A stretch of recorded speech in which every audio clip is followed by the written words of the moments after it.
Ladies and gentlemen, this is Justin and Trajan. Well, actually, no, it's Max. He's just pretending to be Trajan, our benevolent emperor of Rome.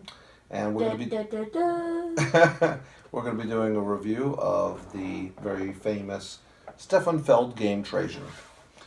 Trajan is a game. Now we have a whole bunch of Stefan Feld games, and my number one all time is Bora Bora. But every review I saw, Bora Bora. Every review I've always, and I don't think I've ever reviewed Bora Bora. We should do that. We should do that, definitely.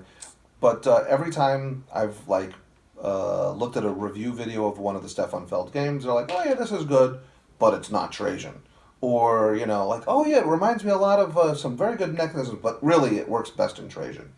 So going into this, I had very high expectations, and wow, is this going to blow Bora Bora out of the water? And I had no idea how that would be possible, and it's not. No. So why don't you give some of your initial? We've played. I've played probably this game maybe 6 times now. I've played 3 times. You've played twice. Twice. You played twice. I played it a bunch of times as a 2-player, and then twice with Max and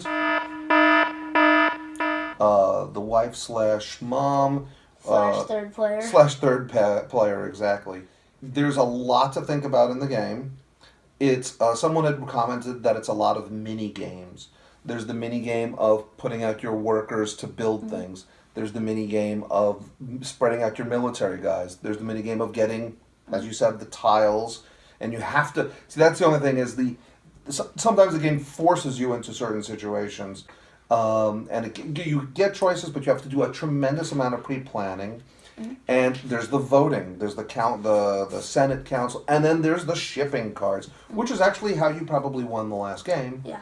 Max concentrated on shipping alongside getting the right bonus tiles. Where you only got 2 bonus tiles in the whole game. I got 4, Mom got 5, but Max optimized his bonus tiles. Because my strategy was for this one, I had to have a fire, or I had to heat the people's houses, and I had to have 1 tile left at the end of the game. So I decided to early on get 2 of these. Those block any time that someone would take fire away from you, from the demands of the people. So I could use these to block. So I got 2, got 1, and I just held that one for the entire game, getting 9 points at the end. You shielded yourself from the damage. So I would just get that once, and then I'd be fine. But the real tile that you worked on was you can. There are 12 different suits. And that one. Yeah. I needed that, so I actually sacrificed 4 points of getting one of the needs, just so I can get one with one of these. So we're talking about what we've done in the game, but to be honest, it's a lot about sacrificing something. It's like you can only do so much, but you want all of it. It's like, do I lose points here and gain points there, or do I lose points there and gain points here? But I can also do that to gain a couple points. But and now the actions that I do, I want to gain. But then extra I also have to focus on this. It's like I really want to do that to score that, but then I can't do that. There's a tremendous amount, and you're trying to get as many bonus actions as possible. But to me, the one thing about this game is the demands of the people. There are 3 of them come out, and you don't know what's going to come out. So they either want entertainment or torches, or they want food. They want food, entertainment, or house heating. Yeah, I call it house heating. I actually don't know what it is. That's probably what it is. Yeah, it's torches, so I don't know what the torches are. The issue is that you're hedging. It's like praying to. Oh yeah, it could be religion. I think it might be religion. You're giving them the torch. That makes sense. Cool. You're hedging your bets. This game is hedging your bets. You don't know necessarily what's going to come out, and there's no way of mitigating this. In the first round, it came out that there was nothing available on the board you to. There was 2 bread out on the board, and 2 of the needs were bread, so. That you lose 9 points. We needed a total of 6. Yeah, there was. I lost 9. You each lost 4. Right, there was no way. Because of something else. There was no way of mitigating that in a game like Bora Bora, which I think is a superior game.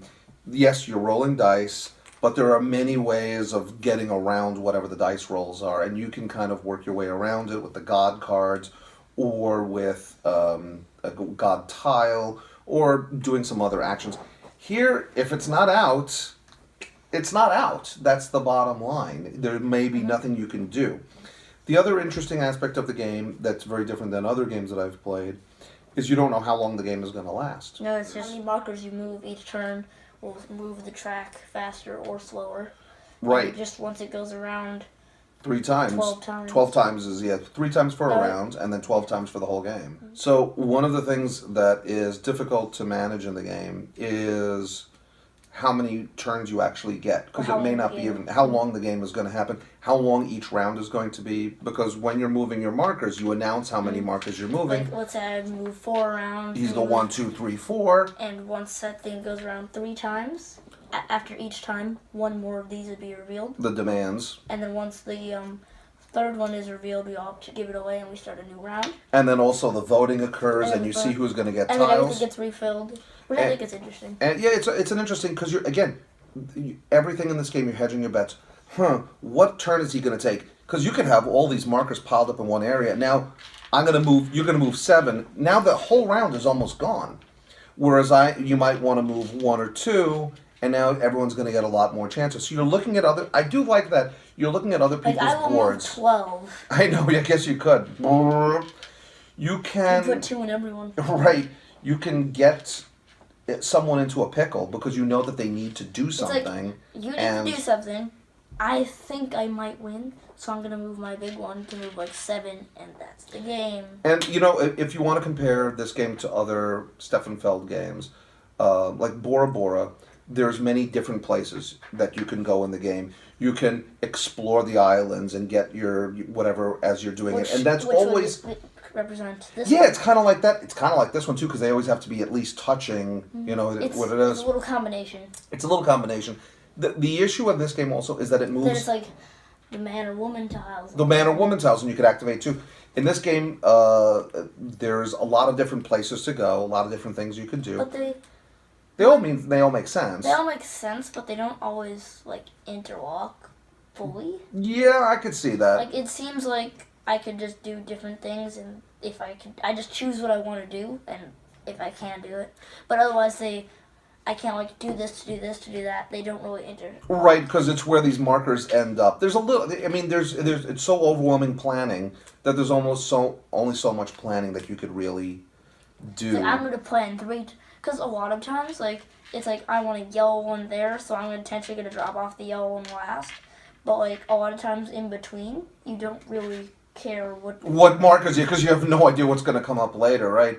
And you might actually be out of you might have an action you want to do, but because of the way the markers there's no way you can drop them off. I can't do this. You can't do this. You can't vote, or you can't do this, or you can't do that. It goes the last round, and I just The game also moves. I think at kind of a very slow pace for each individual paper. It takes a long time to get back to your turn, even in just 3. I can imagine with 4. Right. Well, at least the track is longer. But here, for an example, you wait for your turn, and then let's say you do the boat action, and you only have it once. Because you might just get 1 card. It's like you wait for your turn, 1 card, next. Right. Or if you don't have any people out to put, you wait your turn. I added a person to the circle, and then I can't actually place them where I want to until I can do this thing again. What I would find interesting, which would be depending on let's say, each color has a certain kind of benefit, and if that is the last color that you place down. Oh, you get a little benefit from the color that you place as well? Others get a little benefit. Oh, well, you know what? Max is referring to another game that we played by Stefan Feld called Oracle at Delphi. And in Oracle at Delphi, when everyone rolls the dice, each other player can take that benefit. But I feel like that would just like it would be give you a little bit of something. It would give you the ability to do something in between turns instead of just waiting. I like that idea. That's a smart idea. But it can't be too huge. Just a little thing. Yeah, the slow motion aspect of this game, plus that really the things come out randomly and what you might need. It's still fun. I like it a lot. I think it's still fun. I do like it with 3 players. I like it with 2 as well. It's a little bit isolated what you're doing, though. And yeah, because there's no player interaction. Very little. Except it's just here. A little bit. Gets there first In the military, and then this can block. The only action is getting rid of the limited supply.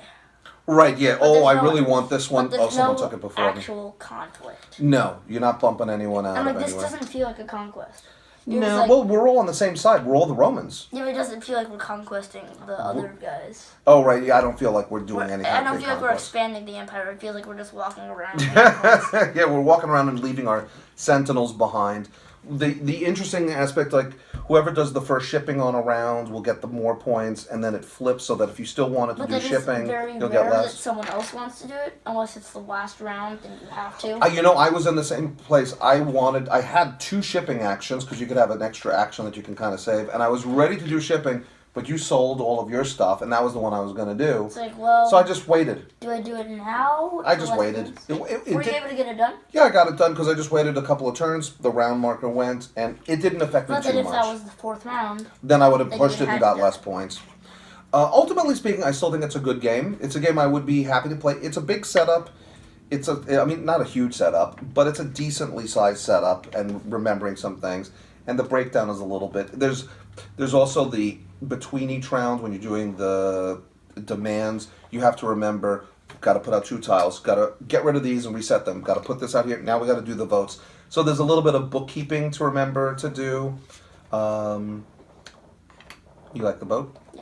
He definitely likes the boat because you won with the boat. And in fact, that's another interesting. These end game scoring tiles, if you Ignore them. if you ignore them, you're not going to You're done. win. And I think there's a little bit of maybe a little bit of an imbalance on some of these as well. Some of them they give you 3 points for just having a card displayed. For me, I had this guy at the beginning, which was 1 person in your area. Which is what I had. That's multiple turns just to get 1 guy out, and you get 1 point. And if I got it on the bad side, I would get a half point. I feel like some of these are a little bit either overpowered or underpowered. I would feel awesome if I won by a half point. Half point, exactly. There's a lot of ways to win. There's a lot of strategies in the game. It would be one that I would definitely want to play a number of times. It's not my favorite Feld. Bora Bora is still my favorite Feld, but I like this one a lot. I'm right around a 7.5 with it, and that's a good rating. It's something meaning like I'd always like to play, but I don't think it's an outstanding game. I'm sort of the same thing. It's where I would still play it, have a good time, but I'm like, yes, sort of thing. Right? Yeah, I don't get that. Yeah, it's fun. Yeah. So And I'm gonna go with the little lower. I'm gonna go with 7. he's going to go with 7. And the other thing is, the game actually goes very fast. For a heavy game, we probably play with 3 players. It took us an hour. And I think this also part of the board is underused. Oh, the extra actions. They give you this area on the board where you can get a tile, then to do an action, then you spend that tile to do that action twice. But the only way to get it is by sacrificing an action where you can get one of the 3 things which you almost always need. You're right. So I feel like, I've never used that once. I've used it a few times in games. And then you can get the free. It feels like I use that more. really want like there's a thrill in gaming where you get to do like a mega turn. You set things up right, boom, boom, boom, and now I get to do that and that and this and this and this. Yes, I never really quite get that feeling in this game. Like a mega turn to me is I get to get 2 cards from the fishing and I will. That's it. I'll wait. For a mega turn is almost like moving a bunch of them. It's just Right, the mega because that's a mega turn in the sense that no one else wants you to do that. If you do that, then you're like, oh, this thing goes around. Everyone's got to get less turns. So you're at a 7. I'm at a 7.5. So we're around 7.25. Yep, 7.25. And the game is from 2011, so it's a little bit of an older game. Oh, he's back to being Trajan. He has taken on the persona of Trajan himself. The game is Trajan. Bye!